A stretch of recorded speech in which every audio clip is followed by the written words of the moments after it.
Hello students, कैसे हैं आप सभी। मैं आशा करता हूं कि आप सभी अच्छे होंगे, खुश होंगे। आज हम लोग अध्ययन अध्यापन की इस श्रृंखला को आगे बढ़ाते हुए संज्ञा के बाद सर्वनाम नामक जो प्रकरण है इसके बारे में विचार विमर्श करेंगे। मैं आपको आश्वस्त करता हूं, अगर आप ध्यान से सुनेंगे, ध्यान से देखेंगे तो एक भी प्रश्न वो नहीं होगा जो आपसे नहीं बन पाएगा। आज हम सर्वनाम के बारे में वो सारी चीज़ों के बारे में विमर्श करेंगे जिस पर बच्चे रुक जाते हैं, जिनको असहजता फील होती है। आज हम सर्वनाम के बारे में विशेष बात करेंगे। आप देखिए, सर्वनाम जनरली आपने पूर्व क्लासों में या पहले वाली जो क्लासेस थी उनमें पढ़ा होगा कि संज्ञा के स्थान पर अगर हम परिभाषा की बात करें, अगर हम सर्वनाम की परिभाषा की बात करें तो जनरली आपने ये चीज पढ़ी होगी, देखी होगी कि जो शब्द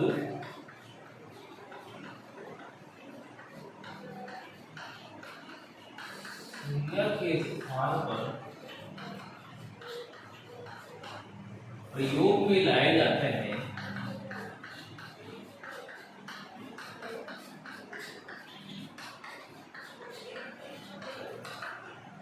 उन्हें सर्वनाम कहते हैं।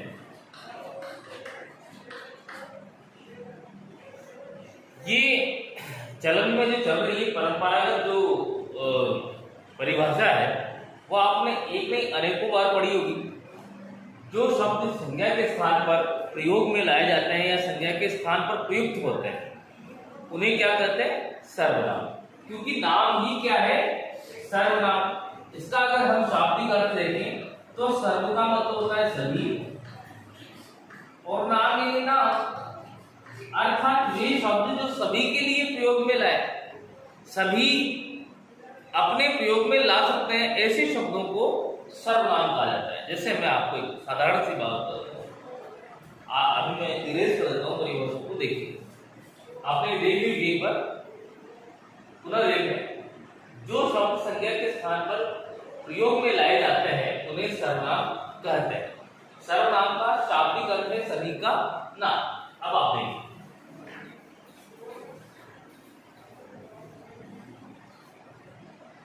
मैं कुछ शब्द लिख रहा हूं यहां पर, आप देखिएगा।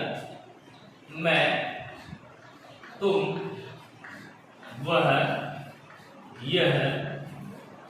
अब आप ये इन कुछ शब्दों को आप देखिए। मैं जो शब्द है ये मैं मेरे लिए भी प्रयोग कर सकता हूं और आपके लिए भी। आप स्वयं आपके लिए मैं शब्द का प्रयोग करेंगे, मैं आपके लिए तुम शब्द का प्रयोग भी कर सकता हूं और आप मेरे लिए तुम शब्द का प्रयोग कर सकते हो। आप किसी और के लिए भी तुम शब्द का प्रयोग कर सकते हो। वह, मैं भी किसी अन्य के लिए वह शब्द का प्रयोग कर सकता हूं। वह कोई अन्य जो है वो भी किसी और के लिए वह शब्द का प्रयोग कर सकता है। तो ये वो शब्द है ना बेटा जो हर किसी के लिए काम आएंगे। तो इन शब्दों को क्या कहा गया है? सर्वनाम, जो सभी के लिए प्रयोग में लाए जा सकते हैं। थोड़ा समझ में आया होगा, मैं आपको आश्वस्त करता हूं, अगर आप ध्यान से सुनेंगे तो हर एक कंसेप्ट आपको समझ में आएगा। वे शब्द या शब्दांश जो सभी के लिए प्रयोग में लाए जा सके सर्वनाम कहलाते हैं। ऐसे बहुत सारे शब्द, मैं, तुम, वह, जो, सो, आप, ये सारे ही शब्द क्या है? सर्वनाम है भाई। अब हमें ये डिफाइन करना है सर्वनाम कितने होते हैं, सर्वनाम काम क्या आते हैं, सर्वनाम के भेद क्या क्या होते हैं। तो सबसे पहले हम चर्चा करेंगे सर्वनाम का कार्य क्या है। देखिए, मैं बता रहा हूं सर्वनाम क्या कार्य करते हैं। मैं आपको दो लाइनें लिख के देता हूं। मोहन घर आया, मोहन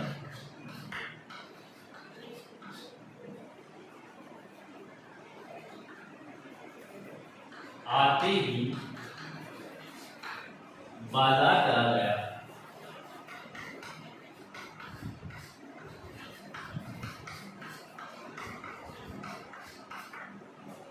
मोहन वहां से पुस्तक लाया। अब अगर आप इसे देखेंगे और पढ़ेंगे तो आपको लगेगा मोहन घर आया, मोहन आते ही बाजार चला गया, मोहन वहां से पुस्तक लाया। संज्ञा शब्द जो है मोहन मोहन मोहन मोहन, आप देखेंगे अगर सर्वनाम का प्रयोग नहीं किया गया तो बड़ा जो लिखा गया है बड़ा निरस हो जाएगा, बार बार मोहन का जिक्र। तो ऐसा कौन सा शब्द है जो मोहन को रिप्लेस कर सकता है? वह। अब आप पढ़ें, मोहन घर आया, वह आते ही बाजार चला गया, वह वहां से पुस्तक ले आया। तो ये जो शब्द है ये सर्वनाम है, और सर्वनाम का मूल कार्य क्या होता है? सर्वनाम का मुख्य कार्य होता है संज्ञा की आवृत्ति को वो रोके और लिखा हुआ या पढ़ा हुआ जो है उसे सरस बनाए। मैं जो बताना चाह रहा हूं समझ में आ रही होगी आपको बात। संज्ञा की आवृत्ति को जो रोके, आवृत्ति यानी बार बार आना। मोहन एक नाम है जो कि संज्ञा है। मोहन घर आया, वह आते ही बाजार चला गया, वह वहां से पुस्तक लाया। ये वह जो शब्द है ये सर्वनाम है, संज्ञा के स्थान को रिप्लेस कर रहा है। संज्ञा के स्थान पर यह शब्द आ सकता है, इसलिए इस शब्द को क्या कहेंगे? सर्वनाम। आगे देखिए,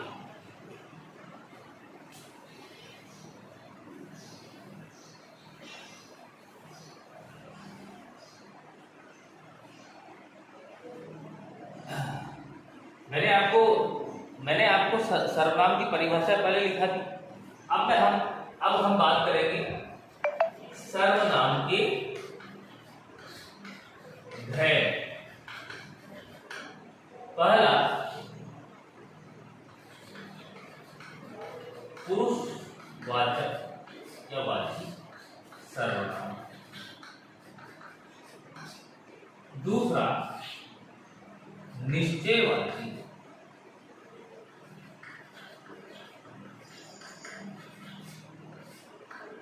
सर्वनाम। तीसरा, अनिश्चयवाची सर्वनाम। चौथा, संबंधवाची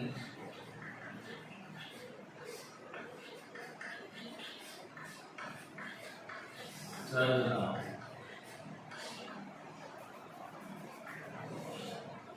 पांचवा लिखा निजवाची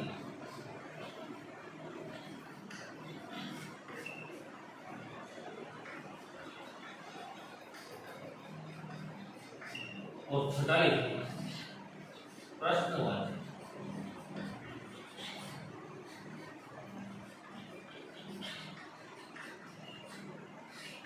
आप क्या देखिए सर्वनाम के कुल कितने भेद हुए?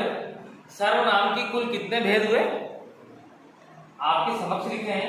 पहला भेद है पुरुषवाची सर्वनाम, दूसरा है निश्चयवाची सर्वनाम, तीसरा है अनिश्चयवाची सर्वनाम, चौथा है संबंधवाची सर्वनाम, उसके बाद है निजवाची सर्वनाम, फिर प्रश्नवाची सर्वनाम। अब हमें एक एक करके इनको डिफाइन करते हुए चलना है, एक एक करके। सर्वनाम आपने समझ लिया, वे शब्द जो संज्ञा के स्थान पर प्रयोग में लाए जाते हैं सर्वनाम कहलाते हैं। अब सर्वनाम को हम डिफाइन करेंगे कि इसमें क्या होता है, इसमें क्या होता है, इसमें क्या होता है। ठीक है, तो ये आप एक बार देख लें या नोट कर लें, इसके बाद मैं इसे इरेज करूंगा। ठीक है,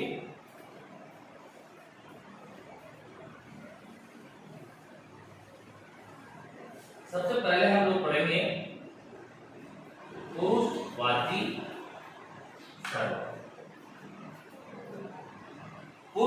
पुरुषवाची सर्वनाम के बारे में अगर मैं बात करूं तो वे शब्द जो किसी भी मानव या व्यक्ति के लिए यूज में आते हैं बिना और उनके नाम के बिना, अर्थात नाम होगा तो संज्ञा होगी, तो नाम को जो शब्द रिप्लेस करते हैं वो होते हैं सर्वनाम। ऐसे शब्द जो किसी व्यक्ति या जीवन प्राणी के लिए काम में लिए जाते हैं वो पुरुषवाची सर्वनाम कहलाते हैं। देखिए, पुरुषवाची सर्वनाम 3 प्रकार के, इसमें 3 भेद बताता हूं मैं आपको। पहला, अन्य पुरुषवाची।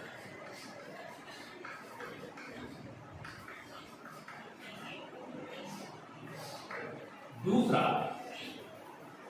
मध्यम पुरुषवाची।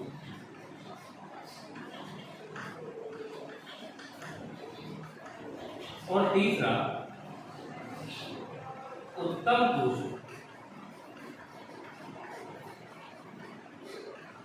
आप यहां पर देखिए, अन्य पुरुषवाची, किसी अन्य की अगर हम बात करें, जैसे वो शब्द जो मैं बताता हूं आपको, वह, यह, ये, वे, वो, ये शब्द अगर यूज में आते हैं किसी अन्य के लिए, क्योंकि आप खुद भी बोल के देखिएगा, ये मेरा काम नहीं कर रहा, वह वहां जा रहा है, तो हम किसी तीसरे के लिए बात करते हैं।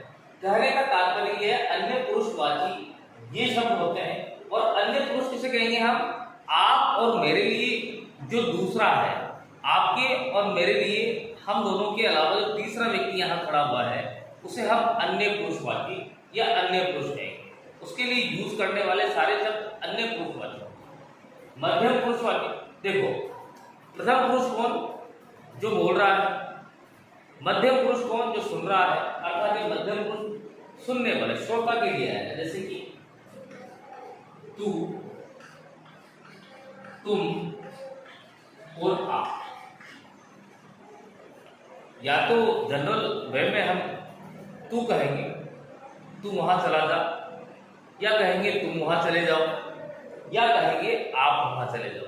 तो जो सुनेगा, जो सुन रहा है, जो श्रोता है, वो मध्यम पुरुषवाची सर्वनामों से इंगित होगा, क्योंकि वो है भी सेकंड पर्सन। फर्स्ट पर्सन को बोलने वाला, सेकंड पर्सन सुनने वाला, और थर्ड पर्सन वो जिसके बारे में बात हो रही है। थर्ड पर्सन को कहा जाएगा अन्य पुरुष, मध्यम पुरुष को कहा जाएगा जो सुनने वाला है।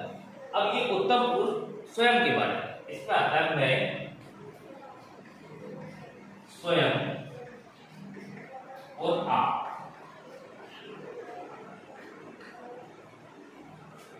ये सब मैं वहां चला जाऊं, मैं खुद के बारे में बात कर रहा हूं, तो उत्तम पुरुषवाची सर्वनाम मैं होगा। मैंने कहा मैं आप ही अपना काम कर लूंगा, तो ये आप जो है, ये वाला आप नहीं है, ये आप तो आपके लिए कह रहा हूं, और ये आप स्वयं के लिए कर रहे हो। देखिए, आप वहां चले जाओ मतलब ये वाला। लेकिन अगर मैंने कहा मैं आप काम कर लूंगा, तो ये आप मध्यम पुरुषवाची ना होकर के उत्तम पुरुषवाची। तो मैं जो समझा रहा हूं वो आपको समझ में आ गया होगा। आप चाहे जैसे नोट कर ले, अन्य पुरुषवाची सर्वनाम कौन कौन से होते हैं, मध्यम पुरुषवाची कौन कौन से होते हैं, और उत्तम पुरुषवाची। इसके बारे में, इसके बाद में आपको प्रैक्टिस कर रहा हूं।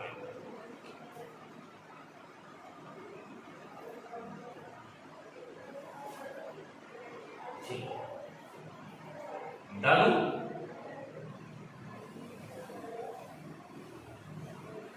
देखिए मैं उदाहरण लिख रहा हूं। अब आपको समझना है कि ये है उदाहरण। वह बाजार जा रहा है।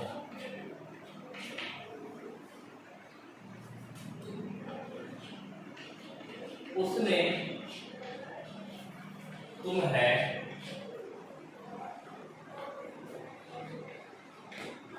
वहां बुलाकर कहा कि वह अपने आप चला जाएगा।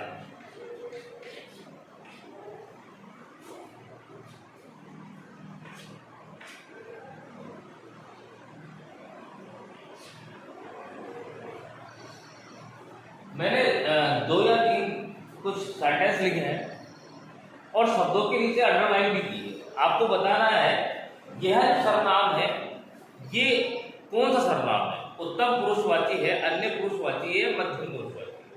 आप पढ़ के देखिए, वह बाजार जा रहा है, उसने तुम्हें कहा, उसने तुम्हें वहां बुलाकर कहा कि वह अपने आप काम कर लेगा या वह अपने आप चला जाएगा।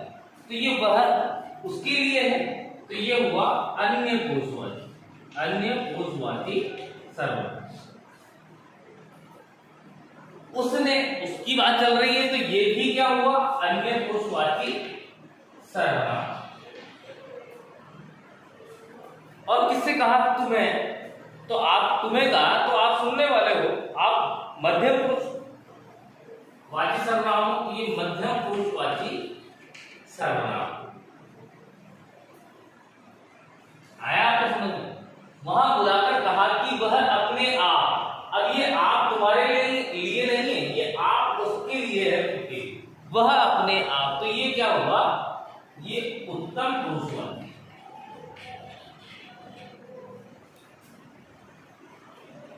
अर्थात कहने का सीधा अभिप्राय यह है कि वे शब्द जो किसी अन्य के लिए यूज में आ रहे हैं, अन्य पुरुषवाची सर्वनाम हुए, जो श्रोता के लिए यूज में लिए जा रहे हैं, वो मध्यम पुरुष सर्वनाम हुए, मध्यम पुरुषवाची सर्वनाम हुए। और ऐसे शब्द जो स्वयं के लिए, खुद के लिए, निज के लिए यूज में लिए जाते हैं, वो सभी उत्तम पुरुषवाची सर्वनाम कहलाते हैं। तो मैंने आपको इससे पूर्व में लिख करके बताया था, यह, वह, ये, वो, ये सारे किसी अन्य के बारे में इंगित करते हैं, ये सारे ही अन्य पुरुषवाची सर्वनाम हो। आप, तुम, ये सब मध्यम पुरुषवाची सर्वनाम हो। मैं, स्वयं, निज, आप, मेरे लिए आपका यूज कर रहा हूं, मैं अपने आप चला जाऊंगा, तो स्वयं के लिए, ये आपका मतलब आप नहीं है, खुद के लिए है, तो यह है उत्तम पुरुषवाची सर्वनाम। तो पुरुषवाची सर्वनाम में सर्वनाम का पहला भेद पुरुषवाची सर्वनाम है, और उसमें 3 प्रकार के सर्वनाम आते हैं, अन्य पुरुष, मध्यम पुरुष और उत्तम पुरुषवाची सर्वनाम। मैं समझता हूं आपको ये चीजें जड़ से समझ में आएगी, मूल से समझ में आएगी। अब हम इस प्रक्रिया को आगे बढ़ाते हुए सेकंड सर्वनाम पर चलते हैं।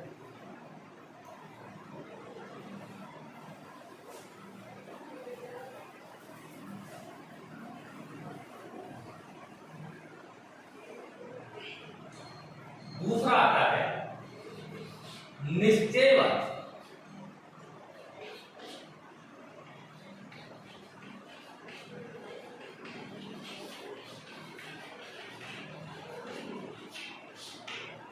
निश्चयवाची सर्वनाम में वे शब्द आएंगे जो किसी वस्तु या व्यक्ति की निश्चितता का बोध कराए। सीधी बात है, निश्चयवाची सर्वनाम है। परिभाषा की अगर हम बात करें, वे शब्द या शब्दार्थ जो किसी वस्तु या व्यक्ति की निश्चितता की ओर इशारा करे, निश्चितता की ओर इंगित करे, वे सारे ही शब्द निश्चयवाची सर्वनाम में आएंगे। जैसे यह, वह, ये,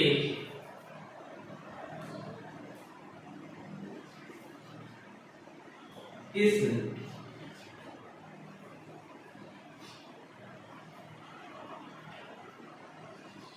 इसी। अब आप ये शब्द एक बार इन शब्दों पर दृष्टिपात कीजिए और देख लीजिए। अगर मैं किसी चीज को बता रहा हूं तो मैं कहूंगा यह, वह नहीं, यह, मतलब इतनी सारी चीजों में से मैं केवल एक को डिफाइन कर रहा हूं, यह, तो ये निश्चित हुआ नहीं हुआ। हालांकि आपके मन में ये भी आएगा कि ये, यह, वह, ये शब्द तो पुरुषवाची में भी थे, बिल्कुल थे, वो सजीव या मानव के लिए या व्यक्ति के लिए यूज में आ रहे थे, इसलिए वो पुरुषवाची थे। यहां पर अगर मैंने कहा यह फेंक दो, तो ये होने को तो चौक है, संज्ञा है, लेकिन मैं चौक को डिलीट करके क्या बोल दिया, ये है, तो ये निश्चयवाची सर्वनाम हुआ। मैंने कहा वह बंद कर दो, तो वो होने को फैल है, लेकिन मैंने उसको रिप्लेस कर दिया, पेन की जगह क्या बोला, वह। तो ये वो शब्द है, जैसे मैंने कहा कि पेन पेन है यहाँ पर, मैंने कहा ये उठा दो, ये होने को तो वो पेन है, लेकिन मैंने उसकी तरफ इशारा करके निश्चित कर दिया इसे उठाना है आपको। तो ये शब्द इसको उठा दो, इस या इसी, ये पांचों शब्द जो है निश्चयवाची सर्वनाम होंगे। उदाहरण देता हूं,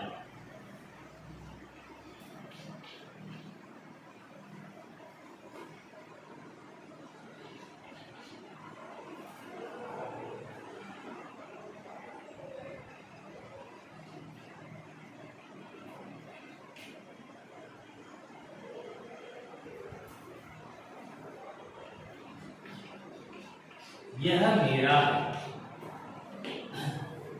ये पेन रखा हुआ है, और अगर कोई कहता है कि यह मेरा है, तो वो यह इस पेन के बारे में बात कर रहा है, किसी अन्य चीजों के बारे में बात नहीं कर रहा है।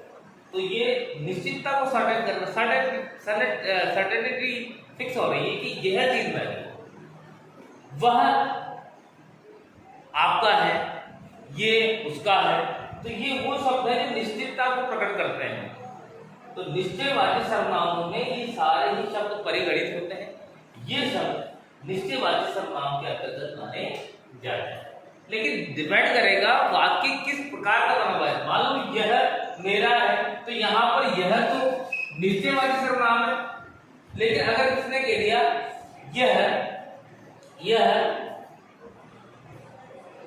सूरज का बेटा है, तो ये यह फिर वो निश्चयवाची सर्वनाम नहीं हो, पुरुषवाची हो गया वो, क्योंकि वो बेटा है, पुरुष है, व्यक्ति है, मानव है।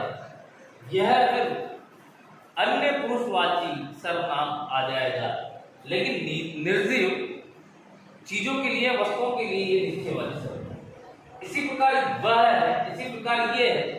अगर ये सारे ही किसी व्यक्ति के बारे में बात कर रहे हैं तो वो पुरुषवाची सर्वनाम हुए, लेकिन ये किसी निर्जीव के बारे में बात करते हैं तो निश्चितवाची सर्वनाम, निश्चयवाची सर्वनाम। ओके, आगे इसके बाद हम बात करते हैं तीसरे सर्वनाम के बारे में, अनिश्चयवाची।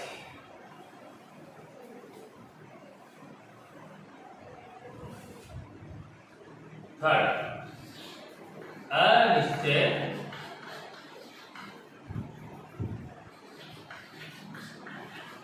वाची सर्वनाम।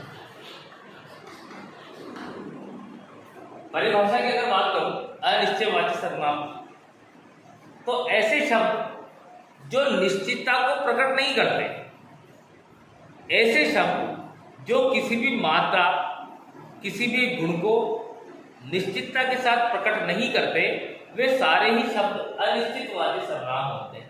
जैसे कोई, कुछ, किसी,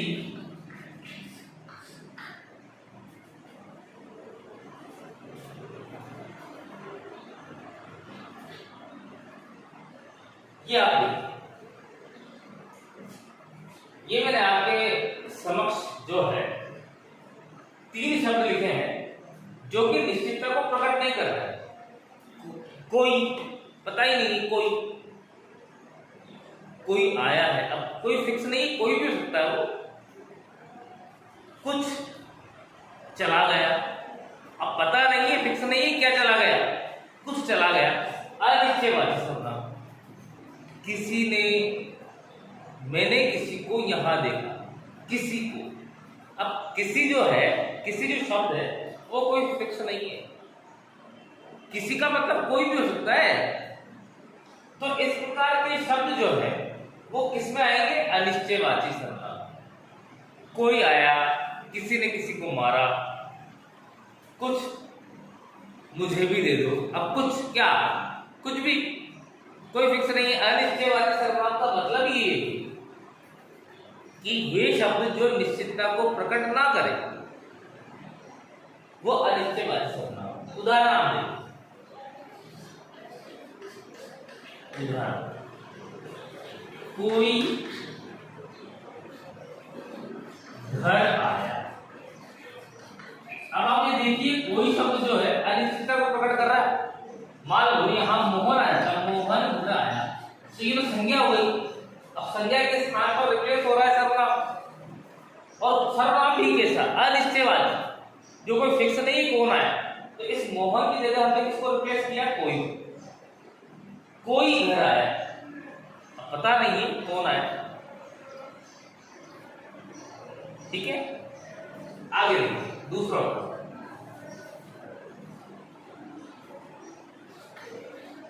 किसी ने